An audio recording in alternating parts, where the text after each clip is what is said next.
지난주 배웠던 내용 또 잠깐 살펴보도록 하겠습니다. 우리 지난주에 레위기 말씀을 처음 시작하면서 구약 전체적인 좀 흐름과 또 레위기가 형성되는 어떤 배경적인 부분들을 좀 이렇게 배웠었는데요. 조금 확인을 하도록 하겠습니다. 첫 번째 문제를 한번 보시면 신약 시대는 신약 성경이 없었습니다. 그렇다면 초대교회에서 신약 성경이 기록되다가 정식으로 신약 성경으로 인정된 것은 언제인가요? 제가 답을 미리 적어놨습니다. AD 397년 카르타고 회의에서 27권의 신약 성경을 정경으로 교회에서 인정을 하게 됩니다. 그 전에 이제 여러 가지 과정을 거쳐서 이제 신약에 있는 글들을 정리를 해오면서 정식 성경으로 인정을 하게 된 거죠. 그래서 우리가 이후로 이제 신약 27권을 신약 성경으로 읽게 되어서 오늘까지 읽게 된 겁니다. 그래서 신약의 예수님의 이야기, 또 사도 바울이 전한 복음에 대한 이야기, 십자가의 속죄에 대한 이야기, 이제 이런 걸 보면서 조지 신학을 배우기 때문에 예수님이 우리를 위해 십자가에 죽으심으로 대속하게 되었고 그 속죄를 믿을 때 우리가 구원받는다는 교리를 이렇게 이제 거기 나중에 교리가 정리가 되고 뭐 대소요리 문답식 이런 걸 이제 우리가 배우면서 신약 성경을 많이 이제 이해를 하게 된 거죠. 그래서 이제 신약 성경을 통해서 복음을 알게 되고 예수를 믿으면 구원받는다, 또 복음을 전한다 이런 말을 하게 된 거예요. 근데 이제 그 신약 성경을 주로 보다 보니까 신약 성경이 왜 이렇게 기록되어 있는지에 대한 구약에 대한 배경들은 잘 우리가 배우지 않는 거죠. 생각을 안 하기도 하고. 그래서 교회 다니는 분들한테 예수님 당시에 신약 성경이 있었나요? 이렇게 물어보면 아예 생각조차 안 해봤는 거예요.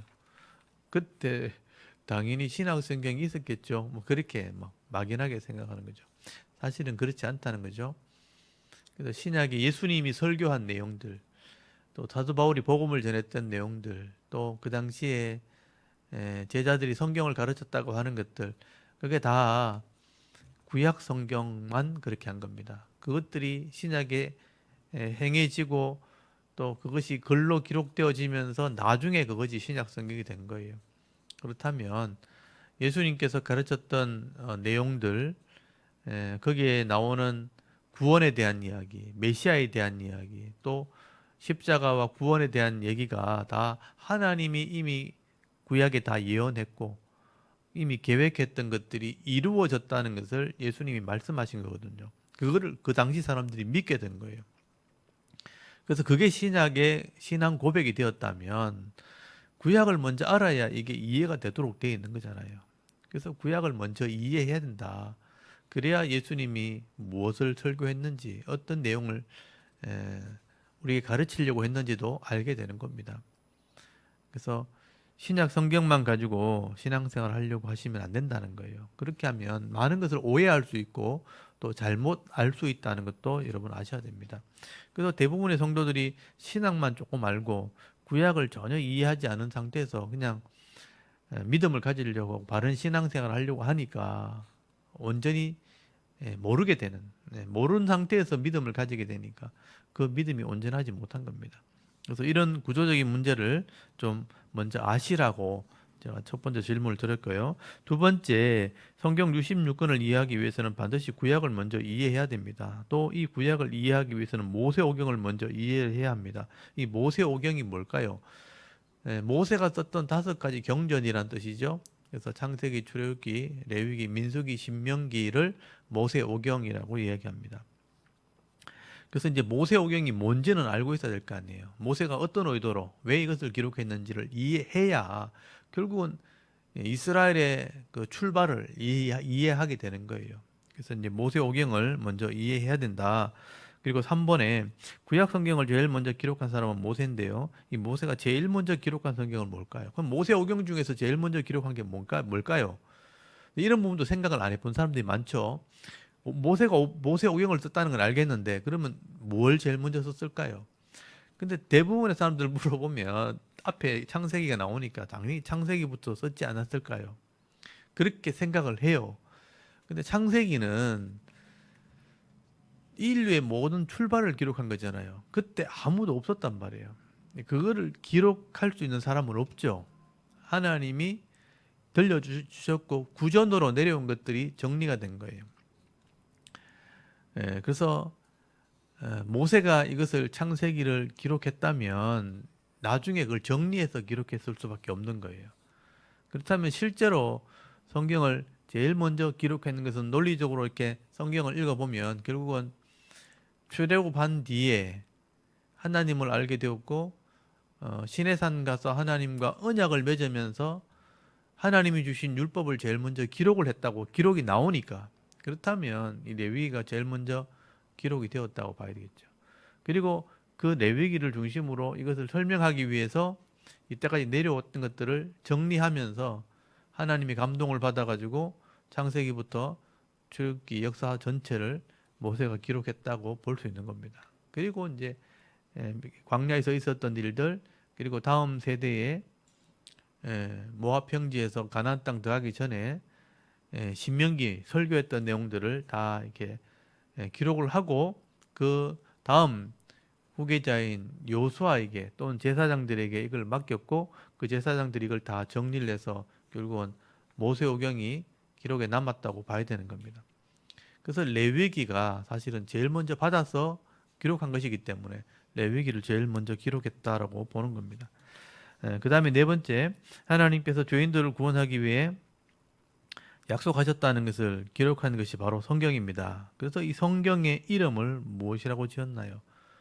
그래서 하나님이 약속해서 죄인들을 구원하시는 책, 그래서 옛날에 했던 약속이라고 해서 구약, 새롭게 한 약속이라고 해서 신약이란 이름을 붙인 겁니다. 그래서 성경의 이름은 약속에 관한 책이란 뜻이에요. 옛날 언약, 새로운 언약. 그게 성경의 이름이 된 겁니다. 그 다음에 다섯 번째, 성경을 이해하는 여러 가지 관점 중에 구원론적 관점도 있고 기독론적 관점도 있지만 성경을 하나님과 언약을 중심으로 이해하는 관점을 무엇이라고 하나요? 언약 신학적 관점이라고 그래요. 그래서 이 성경이 약속에 대한 책이라면 그러면 약속의 그 중요성을 우리가 알고 있어야 되고요. 또 약속했다면 하나님이 죄인들 구원하기 위해 사람과 약속을 했다면 그 약속에 대한 내용을 알고 있어야 된다는 거죠. 어떤 내용으로 약속했는가. 그 레위기가 약속의 내용이라는 것도 알고 있어야 됩니다. 그래서 6번에 보면 하나님께서 이스라엘 백성들과 언약하심으로 하나님의 백성이 되게 하시겠다고 그 약속의 내용을 기록해 놓은 성경은 뭘까요? 이게 레위기, 레위인들에게 전해준 책이지만 이게 하나님과 이스라엘 백성이 약속한 내용이 기록되어 있는 겁니다. 어떻게 하면 하나님 백성이 되고 또 하나님 백성이 되었다면 어떻게 살아야 되는지를 기록한 책이에요. 이거를 알고 있어야 되는 거예요. 이걸 알아야 일단 하나님이 우리에게 뭘 요구하시는지를 알 수 있을 거 아니에요. 그걸 알아야 뭘 믿을지도 알게 되는 거잖아요. 그게 이제 레위기를 이해하는 데 굉장히 중요한 배경이 되는 겁니다. 그다음 일곱 번째, 모세가 이스라엘 백성들과 함께 출애굽해서 3개월 되었을 때 시내 광야에 이르게 됩니다. 이때 하나님께서 모세를 불러서 이스라엘 백성들과 언약을 하시겠다고 말씀합니다. 세계가 다 내게 속하였나니 내가 내 말을 잘 듣고 내 언약을 지키면 너희는 모든 민족 중에 무엇이 되게 하겠다. 이렇게 약속하셨나요? 내 소유 되게 하겠다 그래서 내 소유. 그러니까 하나님 백성 되게 하겠다. 그러니까 애굽은 죄를 상징하는 거예요. 애굽에서 건져내서 언약하면 내 소유된다. 이 내 소유라는 개념이 신학적인 개념으로 하나님의 자녀라는 게 상속자예요, 상속자. 하나님의 것을 누릴 수 있는 존재, 하나님의 소유된다. 그런 뜻이죠. 그래서 이 레위기와 언약을 하는 내용을 주시면서 언약하자 그렇게 말씀했다는 거예요. 8번 모세가 출애굽기 19장부터 시내산을 오르내리면서 10계명도 듣고 몇 가지 법규들을 들었지만 실제로 언약식을 하는 내용은 출애굽기 몇 장에 기록됐나요? 실제로 언약하는 식은 24장에 기록되어 있습니다. 출애굽기 24장이 하나님과 이스라엘 백성들과의 언약식이 기록된 장이에요. 그다음 9번에 하나님께서 이스라엘 백성들과 언약식을 할 때 모세가 하나님께서 주신 모든 말씀들을 처음으로 기록을 하게 됩니다. 그리고 그 기록한 말씀들을 백성들에게 들려주면서 언약식을 하게 됩니다. 이때 하나님께서 번제단과 백성들에게 무엇을 뿌리게 하시나요? 뭘 뿌리면서 언약을 하나요? 피를 뿌립니다. 짐승의 피를 뿌립니다. 하나님께 뿌리고 사람들에게도 뿌리고 피로 언약을 맺게 되죠. 이걸 언약의 피라고 말하는 거예요. 생명, 이 피가 생명을 상징하기 때문에 생명으로 언약한다. 그러니까 생명을 걸고 언약한다. 또는 생명을 주기 위해서, 생명을 살리기 위해서 계약하는 거다. 그래서 이 피가 생명을 상징한다는 것이 레위기 내용 안에 기록되어 있는 거예요. 그 다음에 10번에 보시면 하나님께서 이스라엘 백성들에게 기록해 주시고 읽어 주시고 언약한 말씀 전체를 기록한 성경은 레위기입니다. 레위기. 그래서 이 레위기대로 언약을 하게 되는 거예요. 11번 하나님께서 약속대로 구원하시고 약속대로 재앙을 내리시고 약속대로 심판하십니다. 이게 굉장히 중요하죠. 약속대로 구원하시고 약속대로 재앙을 내리고 약속대로 심판하시는 거예요. 그러면 이 약속의 말씀을 읽어보지도 않고 이 말씀을 이해하지 못하고 삶으로 살지 못한다면 어떻게 될까요? 여러분이 생각해 보세요. 하나님이 약속해가지고 이거 약속대로 구원도 하고 약속대로 잘못하면 재앙도 내리고 약속대로 해야 심판을 하거든요. 근데 이걸 읽어보지도 않고 이거를 이해하지도 않으면서 이 말씀대로 살지 못한다면 하나님 백성이 될 수 있을까요? 약속을 했다 그래 놓고도 이 내용 자체를 모르면 약속이 되지가 않는 거죠. 우리가 메시아 만나자고 약속했는데 그 약속의 내용을 들어보지도 않고 그냥 약속만 해요. 그러면 메시아 어디서 만난다는 걸 듣지 않았어요. 그러면 그걸 약속을 지킬 수 없잖아요. 그러면 그 약속에 가치 있게 되지 않는 거죠. 똑같은 거잖아요. 하나님이 약속했고 약속대로 복을 주고 약속대로 구원도 하고 약속대로 심판도 하시는데 그걸 읽어보지도 않고 들어보지도 않고 이해도 안 한 상태에서 믿겠다고 하고 그냥 살아간다면 그럼 그 약속한 게 아닌 거죠. 하나님 오실 때는. 그렇지 않나요? 그럼 그거는 하나님 백성이 안 되는 거잖아요. 교회는 아무리 열심히 다녀도. 근데 대부분 사람들은 이런 내용조차 읽어보지 않고 그냥 예수님이 나 대신에 죽었다는 그 얘기만 믿고 그냥 구원받았다고 얘기하는 거예요. 그렇다면 굉장히 위험한 겁니다. 그러니까 하나님 백성으로서의 언약을 하지도 않아 놓고 내용도 읽어보지도 않고 그냥 생각으로만 말로만 그렇게 약속했다고 말하고 있다면 그거는 인정할 수 없는 거죠. 그러니까 이렇게 얘기하면 또 굉장히 애매한데 운전면허증이 제일 확실해요. 내가 운전면허증 공부도 하고 시험도 치고 그걸 점수를 받아가지고 면허증을 따야 되는 거예요. 근데 시험 치러 가가지고 문제지 한 개도 읽어보지도 않고 공부도 하나도 안 해놓고 시험만 떡 치러 간 거예요. 근데 시험 쳤는데 80점이 넘어야 되는데 빵점 맞았어요. 모르니까. 빵점 맞았는데 운전면허증 달라는 거예요. 줄 수 없잖아요. 법적으로 안 되잖아요. 맞죠? 그러니까 나는 시험 치기로 약속했고 운전면허 따기로 약속을 했어요. 근데 공부도 안 하고 읽어보지도 않고 이해도 안 한 상태에서 시험 치러 간 거예요. 점수 했는데 빵점 맞은 거예요. 그런데 나는 운전면허 따기로 했기 때문에 면허 달라고. 당신이 이래 운전면허증을 이렇게 딸 수 있을 만큼의 어떤 자격이나 믿음을 가지고 있냐고 계속 물어보는데 그냥 난 그냥 따기로 약속했다고 그 말만 한다면 줄 수 없는 거죠. 마찬가지인 거죠. 난 교회 열심히 다니겠다고. 나 예수 믿겠다고. 성경도 안 읽어보고 내용도 안 읽어보고 그렇게 이해도 안 한 상태에서 그렇게 살지도 않으면서 난 교회 가기로 했다면서 천국 가기로 했다고 약속했다고 천국 가게 해달라고 이렇게 하면 법적으로 안 되는 거예요. 근데 대부분 사람들은 이제 그렇게 생각하는 거죠. 천국은 좋은 건 알고 있고 구원 받는 게 옳다는 건 알고 있지만 그걸 제대로 읽어보지도 않고 내가 그냥 믿겠다고만 한다면 천국 가겠다고만 한다면 그냥 가게 될 수 있는 게 아니잖아요. 그러니까 법대로 해야 돼요. 법대로. 그래서 이제 레위기라는 이 말씀을 잘 이해하고 그 말씀대로 하기로 계약을 했다면 그 말씀대로 이 내 인생 가운데 내가 내 인격이 그렇게 살아야 되는 겁니다.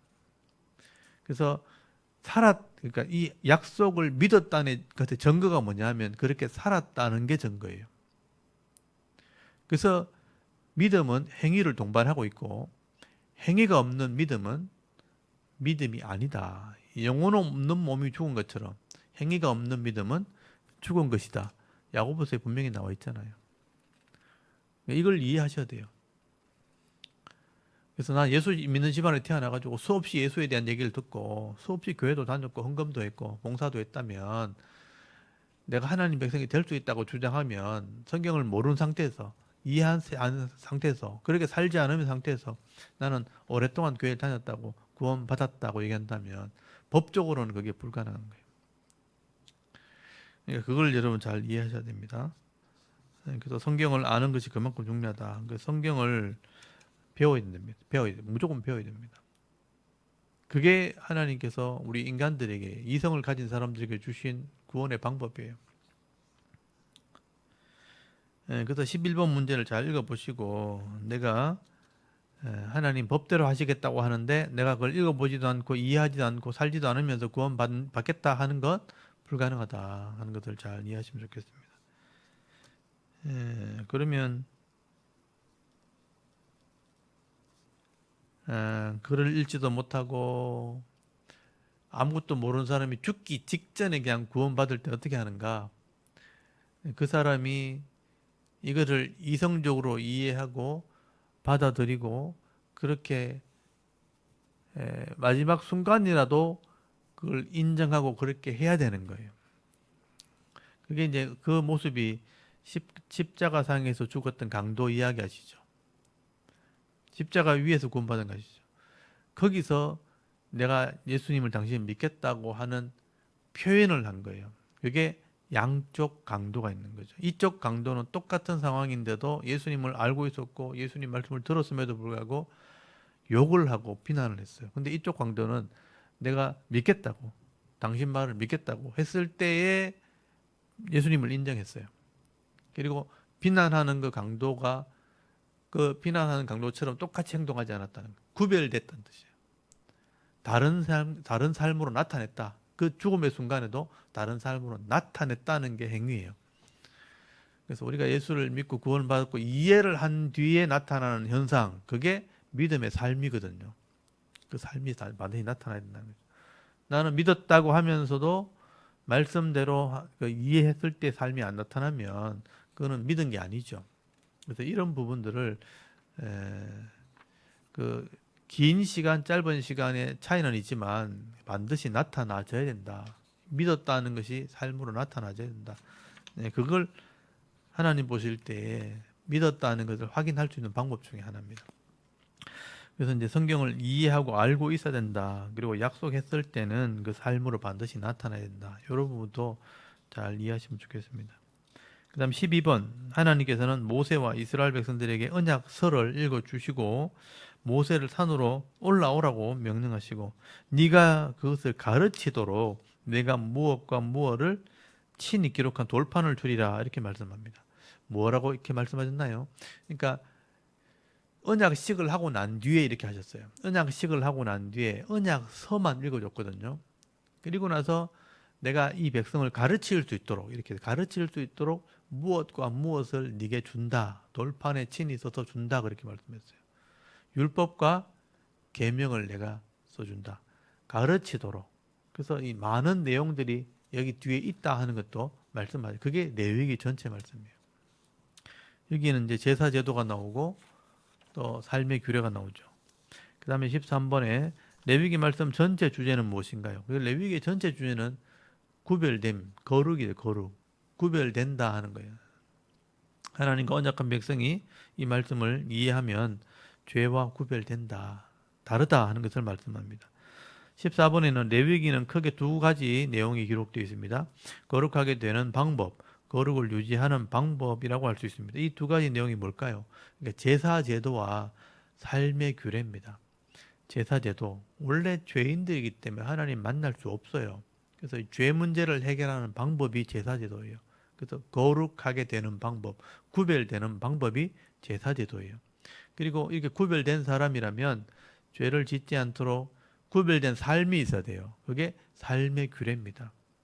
그래서 삶의 규례를 주신 가장 근본적인 목적이 뭐냐?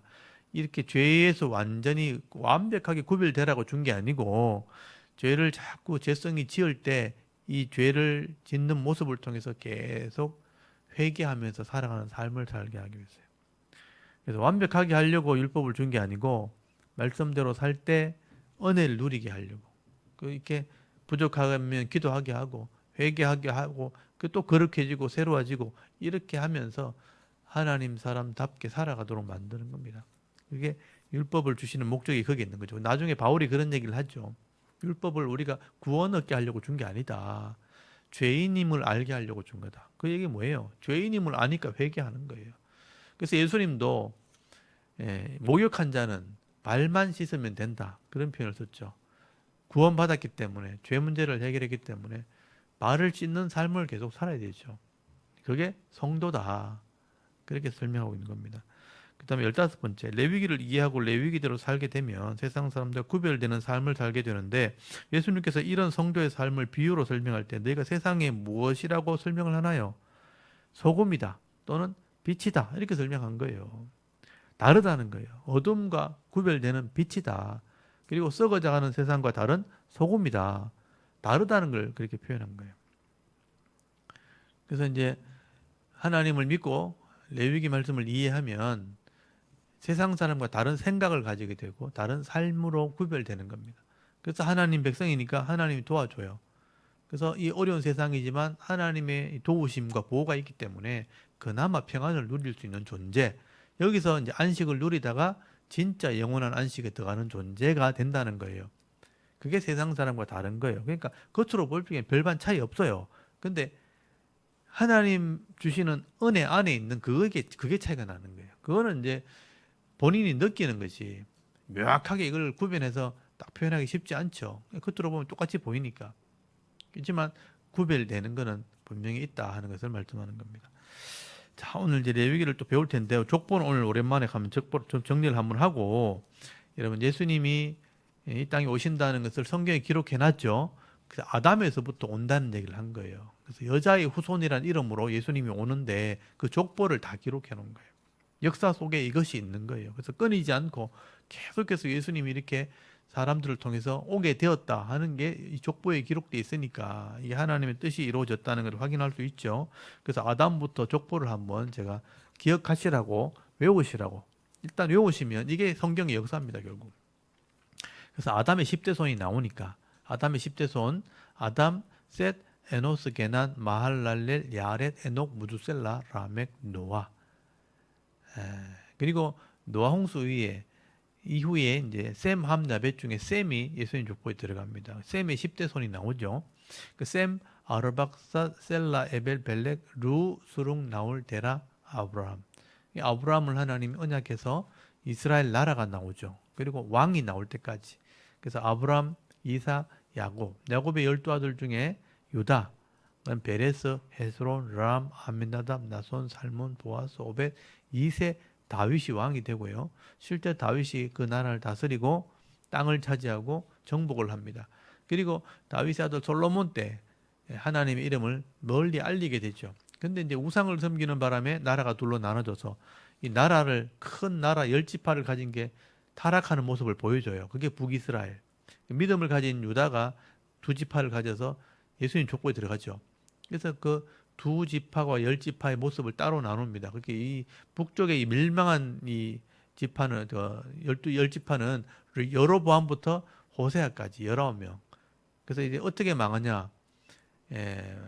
우상을 섬기다가 심판을 받아서 반역을 당합니다. 그리고 하나님이 기회를 줬는데 계속 불순종하니까 권력을 탐하다가 서로 왕을 차지하려고 싸우다가 끝나요.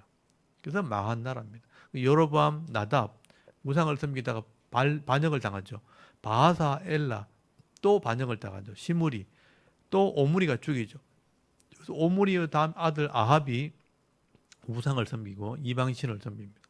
아시아 난간에 떨어져 병들어 죽고 요람 반역으로 활에 맞아 죽습니다.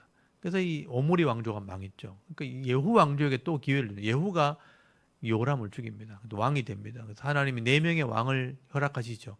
그래서 요아스, 요아스, 여로보암, 스가랴. 근데 타락해 버리죠. 그 다음부터 계속 권력 다툼, 반역이 일어나죠. 그럼 살룸이 반역을 일으키고, 그러니까 그 마지막에 그 예후 다음에 네 명의 왕 요아스, 여로보암, 스가랴까지. 그 다음에 스가랴를 살룸이 반역을 하고요. 살룸 다음에 므나힘이 반역하고, 그다음 버가히야 아들이 태어나고 베가가 반역하고, 그다음 호세아가 또 반역하고, 결국은 아수르에게 이 북쪽 이스라엘 멸망을 받게 됩니다. 그래서 혼혈 족속이 되고 혼합 종교로 타락하게 되죠. 그래서 북쪽 이스라엘 망하게 되는 거예요. 그러니까 열 지파가 망했고요. 두 지파가 겨우 남아가지고 믿음을 이어받아가지고 솔로몬 다음에 르호보암, 아비암, 아사까지 타락을 해요. 아사가 조금 개혁을 하지만 실패합니다. 요사밭이 또 개혁을 하는데 이방 여자가 며느리 되는 바람에 왕이 4명이 타락을 해요. 그래서 요사밭 밑에 요람, 아하시야, 요아스, 아마샤까지 타락합니다. 비참하게 죽고요. 우시야가 개혁을 하죠. 우시야가 딱 절반이에요. 완전히 새롭게 개혁했는데 교만해서 문둥병 걸려 죽어요. 요담, 아하스, 아칸 왕, 히스기야가 4번째 마지막 개혁을 합니다. 근데 15년 더 사는 바람에 하나님의 은혜를 잊어버리고 타락하게 되고, 결국 배반을 합니다. 히스기야가. 그다음 머나세가 아칸 왕이 태어나서 나라를 망쳐버립니다. 그래서 하나님 이 나라를 망한다 그래요. 그래서 머나세 다음엔 줄줄이 망합니다. 그다음에 아몬, 요시야 때 일꾼을 키우려고 잠시 개혁을 하고요. 그다음에 여호아스 애굽에 잡혀가 죽고 여호야긴, 시드기야에서 3차 포로에서 바빌론에 망합니다. 포로 가서 70년 동안 새롭게 되어서 돌아왔지만 결국은 성전을 세우고 성벽을 완성했지만 또 타락하죠. 그래서 포로되어 돌아온 사람이 여고냐가 잡혀가가지고 스알디엘, 스룹바벨에도 돌아오죠. 성전을 건축했지만 타락합니다. 그래서 아비옷, 엘리야김, 아소르, 사독, 아킴, 엘리옷, 엘라살, mattan, 야곱, 요셉. 그 다음에 예수님이 태어나는데 그 기간 동안 이제 바벨론, 페르시아, 헬라, 로마 제국에 짓밟히고 고통을 당하다가 그 고통 가운데 이제 메시아가 태어나게 되는 거예요. 그래서 예수님이 오셔가지고 다시 하나님 율법을 다시 가르칩니다. 그래서 그 말씀대로 하나님 나라 표적을 보여줘요. 내가 메시아라는 걸 보여주려고. 그래서 그 말씀대로 언약을 하죠. 그 언약에서 이제는 이스라엘이 아니고 이방인들에게 이 언약의 소식을 전합니다. 그게 복음입니다. 그래서 이방인이 다 돌아오고 더 이상 돌아올 사람이 없으면 유대인이 마지막으로 깨닫고 돌아오고, 그 돌아올 사람이 없으니까 마지막에 심판하겠다고 요한계시록에 쓰는 거예요. 그게 아담부터 요 종말까지 전체 얘기입니다. 이게 성경에 대한 얘기죠. 자, 이거를 우리가 이해를 하면 하나님이 죄인들을 구원하려고 그렇게 이 성경을 주셨구나 하는 것도 이해를 하게 되는 것입니다. 그래서 이 족보를 여러분 이렇게 전체를 기억하고 나면 하나님이 죄인을 구원하시려고 이 예수님을 보냈다는 것도 이해를 하게 됩니다. 자, 그렇게 하나님께서는 언약을 통해서 이스라엘을 먼저 구원하는 것을 미리 보여주신 거예요. 그래서 이스라엘을 처음 구원하시려고 애굽이란 죄에 밀어넣어놓고 그것을 건져내면서 모세를 지도자로 불러가지고 언약하는 내용을 기록하게 된 겁니다. 그래서 이 언약의 말씀은 하나님이 죄인들을 구원하게 하려고 준 언약의 내용이고 이스라엘에게만 준 게 아니에요. 모든 사람에게 준 건데 이스라엘이 먼저 받은 거예요. 이 언약의 말씀은 변할 수 없죠. 왜냐하면 유대인에게도 해당되는 거고 이방인에게도 해당되는 똑같은 언약의 말씀이고 이거는 변하지 않는 거예요. 그래서 이거를 이스라엘도 알고 있어야 되고 이방인들도 예수 믿은 사람이라면 다 알고 있어야 되는 거예요. 이 언약대로 구원하겠다고 하나님이 약속한 것이기 때문에. 그래서 이 레위기를 우리가 알고 있어야 되는 겁니다. 그래서 오늘 레위기를 제가 좀 설명을 드릴 텐데 레위기가 그렇게 어려운 책이 아니에요. 죄인들이 구원받기 위해서는 죄의 이 속성을 가지고 태어나기 때문에, 그래서 이 인간들은요 태어날 때는 아주 백지와 같은 상태에서 태어나지만 죄성을 가지고 태어나기 때문에 그 죄의 씨라 그러거든요. 누가 가르쳐주지 않아도 어느 정도 잘 안 하면 거짓말을 하고요. 누가 가르쳐주지 않은데 도둑질을 해요. 누가 가르치지 않는데 시기도 하고 질투도 하고 미움도 가지고 있고요. 우리 갓난 아이들도 처음에는 그렇게 없다가 나중에 좀 자라나면 욕심을 부리기 시작합니다. 자기 걸 막 움켜쥐고 막 주머니 넣고 뺏어오고 또 때리고 막 이렇게 해요. 그러니까 누가 가르쳐주지 않아도 그런 죄성을 가지고 있어요. 그래서 이 죄 문제를 해결하지 않으면 하나님을 만날 수가 없습니다. 그래서 하나님이 인간들에게 이 죄의 문제를 해결할 수 있는 방법을 일단 허락하시는데, 일단 메시아가 오셔야지만, 죄 없는 사람이 와야, 죄 없는 몸으로 누가 와야 이 죄를 완전히 속할 수 있지만 구약 시대는 그렇게 할 수 없잖아요. 그래서 죄를 임시로 용서해주는, 값을 지불하는 제도, 방법을 주신 거예요. 그게 제사 제도예요. 하나님이 이 방법을 통해서만 죄를, 값을 지불하는 법을 주셔서 죄와 구별하는 방법을 주신 거죠. 법적인 제도를 준 겁니다. 그게 제사 제도예요. 그래서 이 제사 제도를 통해서만 이스라엘 백성들은 죄에서 구별될 수 있었고, 구별되면 거룩한 존재, 구별된 존재가 되는 거예요. 그러면 하늘의 복을 받을 수 있는 조건이 되는 거예요. 그래서 하나님이 죄인들을 만날 수도 있고, 또 그 죄인들의 기도를 들어서 응답해서 복을 줄 수도 있고, 그래서 구별된 존재로 만들 수 있는 게 제사제도예요. 근데 이 제사제도는 인간의 더럽혀져 있는 방법은 할 수가 없는 거죠. 이 땅에 있는 방법은 다 죄성이 있기 때문에 이 땅에 있는 방법은 할 수 있는 게 아니에요. 그래서 하늘에 있는 모양대로 구별된 장소를 만들어야 돼요. 그게 거룩한 장소라 그래서 성소라는 이름을 붙인 거예요. 그래서 하나님이 모세에게, 이스라엘 백성들에게 너희들이 죄 문제를 해결해야 될 장소가 필요하니까 하늘에 있는 모양과 설계도를 보여주면서 하늘에 있는 모양을 그대로 만들어라. 그래서 그곳에서, 구별된 장소에서 죄값을 지불하면 내가 죄 없는 몸으로, 거룩한 몸으로 내가 인정을 해줄게. 그래서 제사제도, 그 성소에서 하는 제사제도 방법을 가르쳐 주신 거예요. 그 제사제도에는 5가지 제사제도가 있고, 5가지 제사제도를 통해서 헌신도 하고 죄 문제도 해결하고 또 화목할 수 있는 방법들을 가르쳐 주신 거예요. 그게 제사제도예요. 그래서 이런 제도는 그때 지은 죄를 용서받을 수 있는 법을 주신 겁니다. 이게 하나님 방법이에요. 그래서 이 방법대로만 하면 죄인들이지만 구별될 수 있다. 그곳에서 나를 만날 수도 있다. 그래서 이런 방법을 통해서 하나님이 자기 백성에게 복을 주시겠다고 하는 제사 제도를 가르쳐 주신 거예요. 그게 레위기 1장부터 10장까지 기록이 되어 있는 겁니다. 그래서 우리가 지금 이 땅에서 제도에도 나라의 형법이 있고 벌을 주는 법이 있잖아요. 그래서 이제 벌을 줄 때 만약에 심한 죄를 지으면, 뭐 조금 죄를 지으면 벌금을 내고, 또 조금 심한 죄를 지으면 격리된 장소에서 뭐 가두어 두기도 하고, 아주 심한 죄를 지으면 오랫동안 격리된 장소에서 수감을 하죠. 그래서 교화한다 그래서 교화소라고, 사람을 변화시키는 장소라고 하면서 격리를 시킵니다. 그걸 감옥이라고 그러죠. 그래서 죄가 드러났기 때문에, 형법으로 정한 이 죄가 드러났기 때문에 격리를 시킵니다. 죄인들을 따로 이렇게 격리를 시키죠. 감옥이라는 곳에 가두어 둡니다. 근데 이제 가족들이 만나고 싶잖아요. 그러니까 만나고 싶을 때는 구별된 장소에서 서로 만나게 되죠. 그래서 그때는 이렇게 만남의 장소를 만들어 가지고 그래서 서로 만날 수 있도록 그 장소를 허락하는 거죠. 그것처럼 하나님이, 우리가 인간이 죄를 지어서 죄 속에 들어가 있잖아요. 감옥이란 큰 세상 속에 들어와 있는데 하나님이 만나고 싶은 거예요.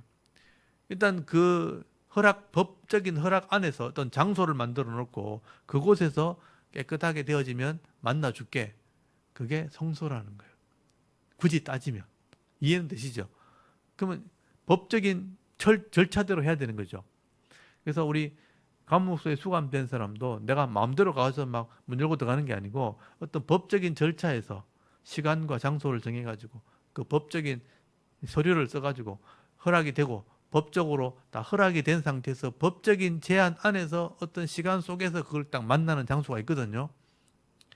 그 안에 법대로 다 하면 서로 만날 수 있어서 교제할 수 있는 것처럼 성소도 마찬가지예요. 하나님의 법대로 하나님의 장소를 만들어서 하나님의 법대로 속죄를 하면 만날 수 있겠다.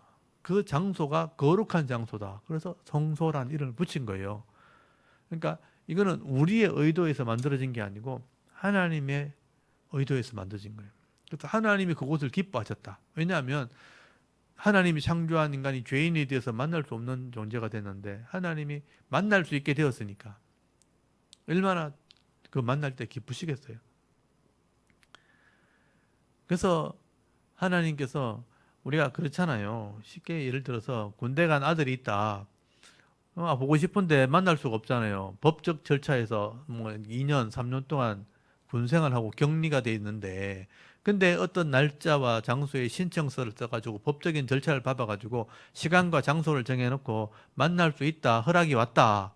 그러면 그 법대로 만날 수 있으니까 이 가족들 입장에서는 와, 군대 간 아들을 못 만나게 됐는데 어떤 법적인 절차 속에서 만날 수 있다. 그러면 그 만나는 시간이 딱 뭐 30분 제한돼 있다. 그러면 그 만나는 시간은 뭘 귀한 시간이니까 뭘 하고 싶어 가지고 뭐 하고 싶은 얘기 막 하고 또 맛있는 거 먹을 거 막 싸가지고 하고 이렇게 하잖아요. 내가 만나면 뭘 해야지 막 바리바리 싸가지고 친구 나눠 먹어라 누구 줘라 하면서 이렇게 그 시간 안에 주려고 막 준비해 가잖아요. 그 입장을 바꿔 생각해 보십시오. 하나님이 죄 속에 들어가지고 우리가 고통 속에 있을 때 하나님이 성소를 만들어 가지고 하나님이 꼭 만나는 시간이 있다. 그러면 하나님 입장에서는 온갖 하늘에 복이 있는데 그 시간에 내가 다 주고 싶어 가지고 오지 않겠어요? 맞죠? 그렇게 생각해 보면 이 성소라는 곳이 하나님 입장에서 볼 때는 구약 시대에 기쁨의 장소이잖아요. 은혜의 장소기도 하고. 그렇죠?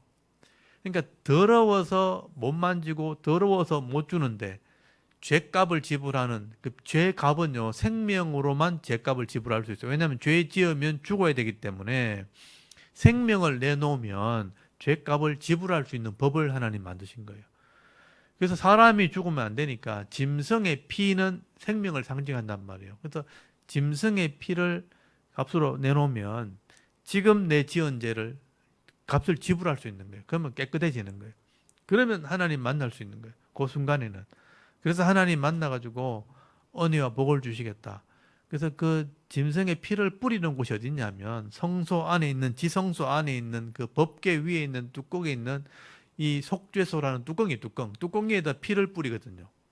그러니까 거기서 깨끗해졌으니까 피를 뿌리니까 그 속죄소가 법궤 뚜껑 이름이 속죄소거든요. 죄를 속하는 장소, 속죄소. 그걸 다른 표현을 할 때 시은좌라 그래요. 시은좌. 시은좌라는 말이 한문이지만 은혜가 임하는 장소란 뜻이에요. 하나님이 은혜를 베풀 수 있는 곳인 거예요. 나중에 출애굽기 25장에 나옵니다. 그래서 그 성소의 제가 의미를 지금 설명하고 있는 거예요. 그럼 성소의 의미를 제가 설명하는 것은 하나님의 거기 마음이 있다는 뜻이에요. 그게 오늘날로 보면 예수님이 죄값을 지불하는 피를 흘렸잖아요. 예수님이 십자가가 어떻게 보면 제사제도와 마찬가지거든요. 예수님이 십자가에 제물이 되셔가지고 죄 없는 피를 흘리심으로 죄값이 지불됐어요. 그러니까 모든 인류의 죄가 속해졌단 말이에요. 그 속죄를 믿고 모이는 곳이 교회죠. 그래서 교회가 오늘날의 성소처럼 된 거예요. 속죄를 믿고 거룩해졌으니까 여기에 와가지고 또 회개하고 깨끗해지잖아요. 그러면 만날 자격이 되죠. 그러면 하나님 입장에서는 성소하고 똑같은 게 교회가. 그래서 이곳에서 복을 주고 싶어가지고 막 하나님께서 바리바리 싸고 오는 거하고 똑같은 거예요. 근데 교회 와가지고 회개는 안 하고 와가지고 더 막 저들끼리 싸우고 막 욕하고 막 이렇게 앉아 있으면 죄의 죄를 더하고 있으면 하나님 복을 주고 싶어도 못 주잖아요. 그러니까 교회의 의미를 아시면 참 좋겠다. 성소에 그 기쁨이 있고 막 은혜가 있는 것처럼 교회도 그런 의미가 있는 것입니다. 그러니까 말씀대로 한다면 그렇게 된다는 거예요. 근데 말씀대로 안 한다? 그러면 거룩해지고 깨끗해지고 막 은혜가 있어야 되는데 내가 와가지고 교회를 어지럽히고 막 시끄럽게 만들고 죄를 짓게 만들고 욕하고 막 이렇게 버리면 은혜의 자리에 와가지고 아무도 은혜 못 받게 만들어 버리는 거죠. 맞죠? 그러면 안 되는 거잖아요. 그래서 교회가 그렇게 하면 안 되는 거예요. 말씀대로 법대로 하면 은혜의 장소가 될 수 있는 곳인데 말씀을 모르면 그냥 세상 사람하고 똑같이 그냥 이렇게 지저분하게 만들어 버리면 안 된다는 거예요. 그래서 이 성소가 이 죄를 속하는 구약의 유일한 방법이었다는 거죠. 그래서 이걸 법으로 써놓은 거예요, 하나님이. 레위기 1장부터 11장까지 그 내용을 써주신 거예요. 성소는 이렇게 만들어서, 성소에 만드는 얘기는 출애굽기 25장에서 30장까지 나오는데, 성소를 만드는 얘기를 다 해놔놓고 이곳에 성소를 집례하는 방법, 제사를 집례하는 방법은 레위기 1장부터 10장까지 기록되어 있다. 그게 제사 제도입니다. 제사 제도. 여기까지 이해되셨죠? 네, 그래서 이 레위기에 제가 이제 전체 내용을 좀 정리하면서 레위기의 주제는 거룩하게 되는 거다. 11장 45절. 예. 예, 그래서 내가 거룩하니 너희도 거룩할지니라. 레위기 11장 45절에 그렇게 기록되어 있죠. 그래서 예수님도 똑같은 얘기를 이제 설교를 하시는 거예요. 하나님이 레위기를 가지고 거룩하게 했던 것처럼 율법을 설명해서 하셨다는 거예요. 그리고 이 레위기에는 크게 두 가지 내용이 기록되어 있어요. 거룩하게 되는 방법이 있고 거룩을 유지하는 방법이 있어요. 거룩하게 되는 방법은 제사제도, 유지하는 것은 규칙, 율법, 규례, 삶의 규례. 그래서 제사제도는 1장부터 10장까지 기록되어 있는데 요걸 이제 먼저 기억하시라고요. 레위기를 이렇게 전체적인 의미 속에서 거룩하게 되는 방법이구나. 이게 제사제도구나. 하나님이 유일하게 구약시대 이스라엘 백성들에 주신 방법이구나. 이거 외에는 거룩하게 될 방법이 없구나. 이렇게 이해하셔야 돼요. 그러니까 이스라엘 입장에서는 이걸 무조건 알고 있어야 되는 거죠. 왜냐하면 하나님을 만나서 복을 받을 수 있는 방법을 얻었는데 이걸 모른다는 건 참 어리석게 되는 거니까. 이 땅에서 죄를 이길 수 있는 방법을, 죄 문제를 해결할 수 있는 방법을 얻은 거예요. 옛날에 십자가가 바로 이 구약에는 제사제도였어요. 이거밖에 없었으니까. 그래서 1장부터 10장까지가 구별되는 방법, 거룩하게 되는 방법, 이게 제사제도입니다. 속죄하는 방법. 그래서 여기 1장부터 10장까지 내용을 좀 설명을 드리면, 보세요. 제사제도의 목적 해놨죠. 하나님께서 죄인들을 만나기 위해 주신 방법, 사람들의 죄값으로 짐승의 생명을 대신하게 하심. 이게 하나님의 방법이었다고요. 그래서 레위기 17장 11절에 나중에 또 배우시겠지만 피가 어떤 의미가 있는지 설명해놨어요. 피가 곧 생명인데 이 생명은 죄값을 대신할 수 있는 법을 주신 거예요. 이게 하나님이 창조 주시니까 이런 법을 주신 거예요. 그래서 이걸 어떻게 믿냐? 이걸 어떻게 알 수 있냐면 피라는 것은요, 사람이 만들어낼 수 없어요. 하나님밖에 못 만들어요. 이게 하나님이 이런 법을 주실 수 있는 권한이에요. 안 그러면 사람이 피를 만들면 되잖아요. 근데 피를 못 만드네요. 우리 지식으로도 안 돼요. 아니, 공부를 잘하는 사람도 안 돼요. 의사들도 못 해요. 최고의 엔지니어도 안 돼요. 그러니까 생물학자도 안 되고 유전학자도 안 되고 최고의 학문을 연구했던 어떤 학자들도 피를 만들어낼 수가 없어요. 그러니까 물도 사실은 우리가 이 하나님 만드는 것 중에 신비한 게 물질이거든요. 물이요, 기체도 됐다가 액체도 됐다가 고체도 됐다가 막 이래요. 그 물이 막 부피가 늘어났다가 줄었다가. 근데 물이 없으면 사람이 죽거든요.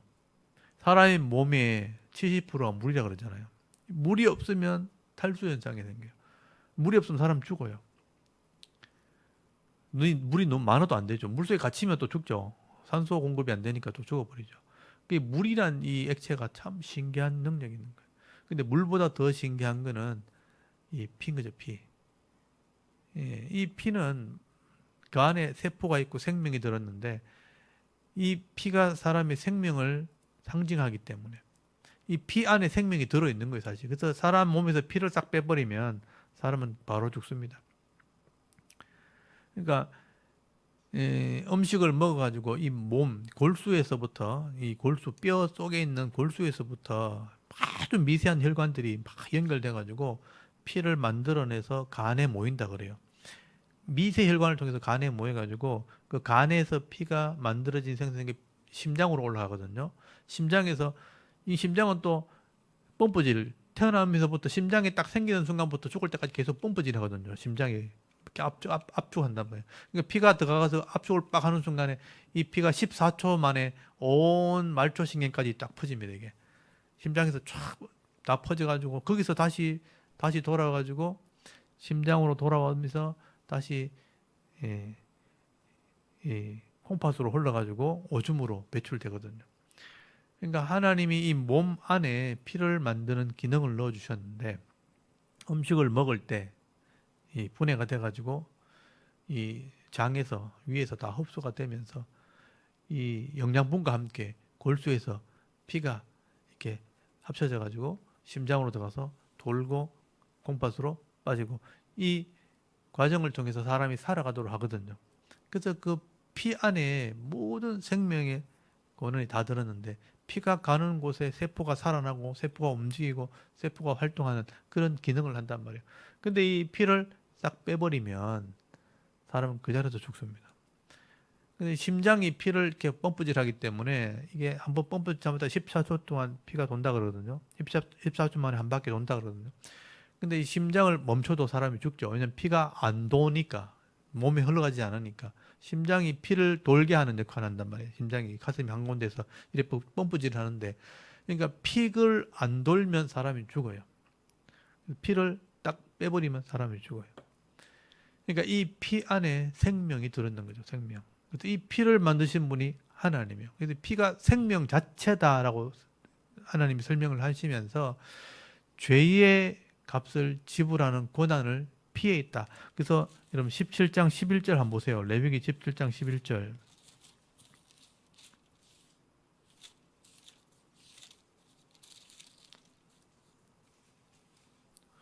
거기 보면 육체의 생명은 피에 있음이라 내가 이 피를 너에게 주어 제단에 뿌려 너희의 생명을 위하여 속죄 죄값을 지불하게 하였나니 생명이 피에 있으므로 피가 죄를 값을 지불한다. 속한단 말이 피가 죄값을 지불하는 법을 준다. 이렇게 써놓은 거예요. 이게 하나님 법이에요.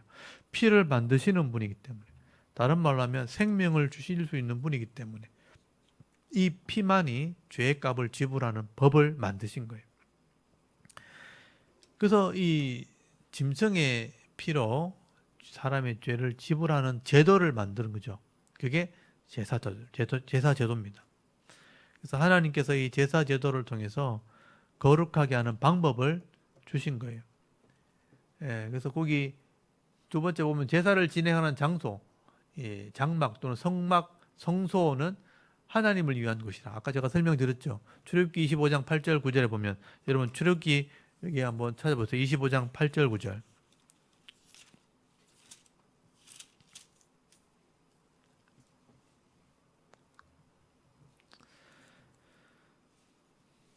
25장 8절 9절 보면 내가 그들 중에 거할 성소 거룩한 장소를 그들이 나를 위하여 짓되 이렇게 돼 있죠.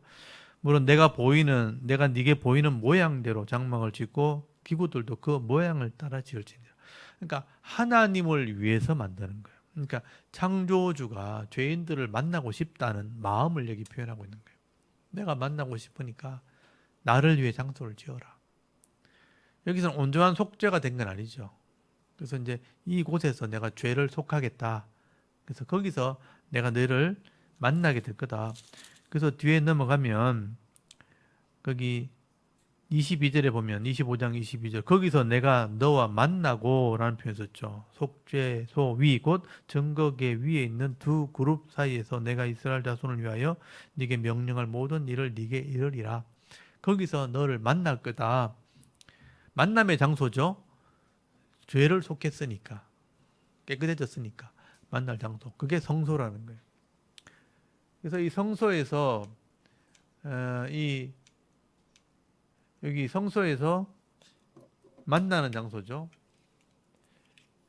이 하나님의 모양대로만 지어야지만 내가 거기서 너를 만날 수 있다. 그래서 이 성소가 바로 하나님을 만나기 위해서 만든 장소입니다.